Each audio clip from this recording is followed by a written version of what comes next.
I want to go on with my discussion of the bigger implications for the Epstein files. I want to deal with some people, and then I want to deal with the fact that this is really appears to be a totally Russian-inspired operation. I'll get to that.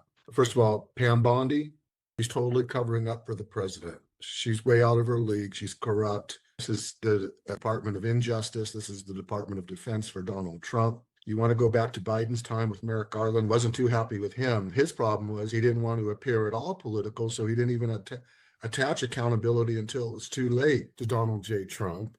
He didn't do anything with the Epstein files, one, because there were cases pending in court, but two, he probably could have done something. He stayed away from that. So Garland was just the opposite of Bondi. He wanted to appear totally non-political. Bondi is the one who's weaponizing the Department of Justice. Kash Patel, what a fake, what a disappointment to his own base.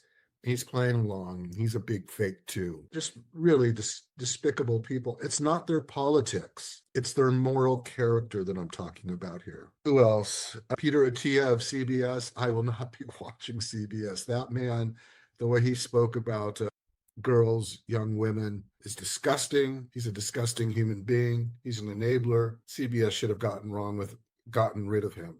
Again, it's not because of politics. It's because of just being an upright citizen who despises what's at the core of the Epstein files, which is rape, and now we even think death. We'll get to the Zorro Ranch in a moment. Dr. Mehmet Oz invited Epstein to a Valentine's Day party, something like 6 years after he had been convicted of soliciting underage women for sex. That's our now part of Health and Human Services. Ridiculous. RFK went fossil hunting with Epstein in a place where the fossils are supposed to stay, not you don't take them. It's really disgusting. Again, I'm not talking about politics here. I'm just talking about moral core. That's a big thing now, okay? It should have been a big thing before, but apparently too many people voted for a man without a moral core. Deepak Chopra. I used to read his books. Goodbye, Deepak. Noam Chomsky, my God. You know, he was so revered on the left, and look how he turned out. Again, it's not politics. We've got people on the right and left here. They all suck. They all lack a moral core. This reminds me of a song by John Lennon. I don't believe in any of these people. Don't you believe in them either. Stay with things that are moral. You know what moral is. Include Barack from Israel. Everyone. He's scum. He wanted to choke out women.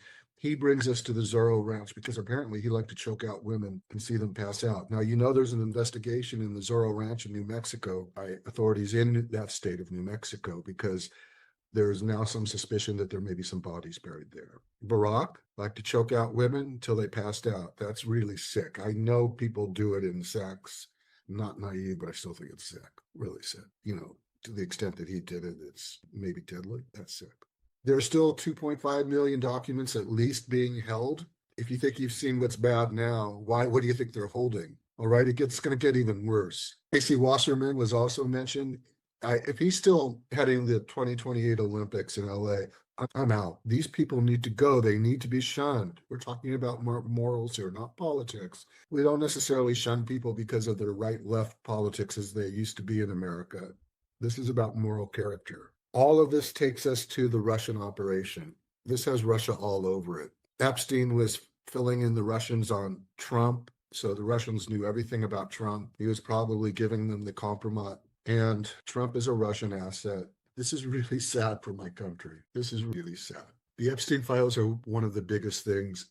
In some ways, in many ways, they can argue they're much bigger than Watergate was bad. I lived through that. Watergate was bad, but it's only gotten worse.